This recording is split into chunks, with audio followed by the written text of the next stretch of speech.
सभी को advocate Shivam Pandey high court की तरफ से नमस्कार साथियों। मैं आपका advocate Shivam Pandey high court आप लोगों को निरंतर अपने द्वारा किए गए कार्यों और जो विधिक रूप से सत्य होता है और जो बिल्कुल विधिक रूप से न्याय की कसौटी पर होता है, उन सभी चीज़ों के बीच बारे में रूबरू कराता हूँ। आज मैं, चूँकि अभी पिछले वीडियो में मैंने बताया था कि 1.25 घंटे की अशोक खरे सर और जी.के. सिंह जी और सीमान सर के अथक प्रयास से जो बहस हुई थी, उसमें पूर्णतः हम आश्वस्त हैं कि हमारे पक्ष में ही जज साहब निर्णय देंगे और उसी के संदर्भ में आपको बताया गया था कि 10 से 5 मिनट में 1.25 घंटे का वेरिफिकेशन नहीं हो सकता है और क्लेरिफाई नहीं कर सकते हैं कि क्या क्या सुनवाई में हुआ था। तो आज उसका सार का छोटा सा बिंदु 2-3 मिनट में ख़त्म करूंगा। फिर अगले वीडियो में ऐसे ही धीरे धीरे 2-4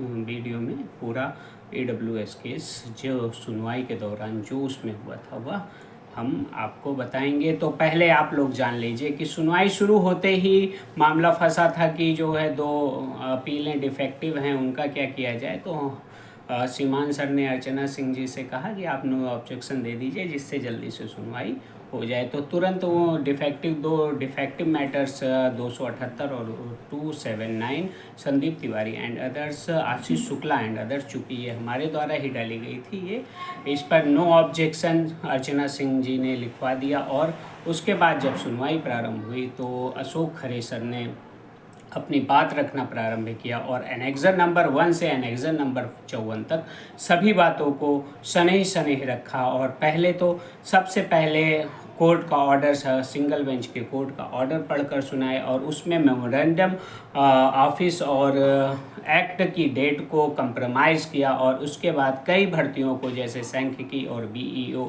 और अन्य प्रकार की भर्तियों का उदाहरण देते हुए बताया कि उसमें यह आरक्षण दिया जा सकता है, लेकिन AWS आरक्षण 69,000 शिक्षक भर्ती में नहीं दिया गया। हमारा सिंपली इतना ही सबमिशन है। तब तक अर्चना सिंह चौहान जी और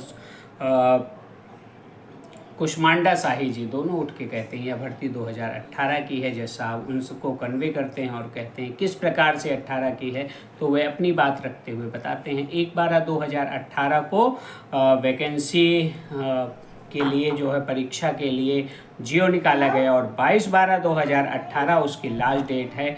तो इस प्रकार से भर्ती 2018 की है। तुरंत खरे साहब ने पेज नंबर 272 को कोर्ट को दिखाते हुए बताया कि राघवेंद्र सिंह एंड अदर्स 156/2019 में साफ साफ कोर्ट ने पैरा 100 अंशों में 65, 66, 71, 72 सारे पैरे पढ़ाए और कहा कि कोर्ट ने ऑलरेडी डिसाइड कर दिया है और डबल बेंच लखनऊ बेंच ने ही डिसाइड किया है, आपके पैरेलल बेंच ने डिसाइड किया है कि भर्ती अभी शुरू नहीं हुई है, केवल क्वालिफाइंग एग्जामिनेशन है। और क्वालिफाइंग का मतलब यह नहीं होता है कि आप भर्ती में नियुक्ति पाने के पूर्ण अधिकारी हैं। और 1,46,000 लोग पास हुए हैं, उसमें सिर्फ और सिर्फ 69,000 को भरना था। तो भर्ती का प्रोसेस जो स्टार्ट होता है 1984 नियमावली 14(1) के तहत, जब रिक्रूटमेंट प्रोसेस का GO सचिव बेसिक शिक्षा परिषद निकालता है तब स्टार्ट होता है।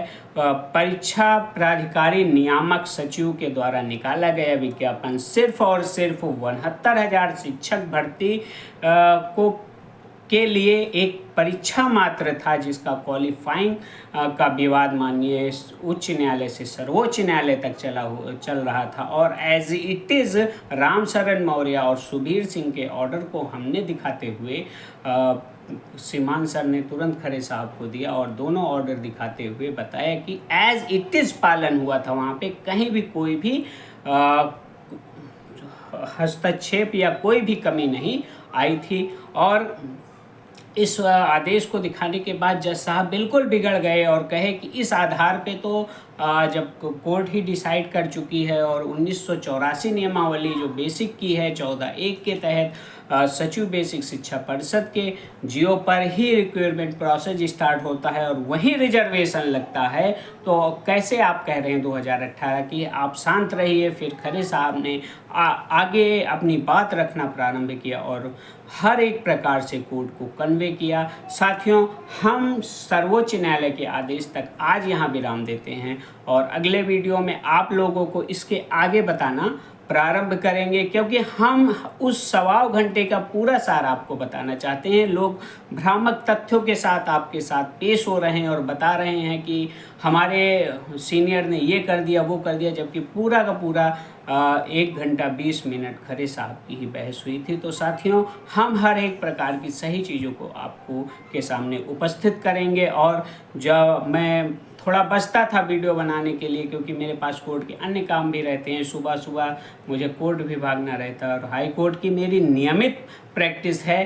कुछ दलालों की तरह सिर्फ़ और सिर्फ जब EWS केस लगे या कोई और केस लगे जिसमें वो दलाली करने की कुचेष्टा रखते हैं, उसी दिन कोर्ट में आए, ऐसा कुछ नहीं है। रेगुलराइज रहता हूँ और हाई कोर्ट में हर एक प्रकार के मैटर्स के लिए आप मुझसे संपर्क कर सकते हैं। आप सभी को अयोध्या धाम के एडवोकेट शिवम पांडे की तरफ से जय श्री राम, जय हनुमान, जय महाकाल, पुनः नमस्कार, धन्यवाद। मैं आपका advocate Shivam Pandey, high court. धन्यवाद।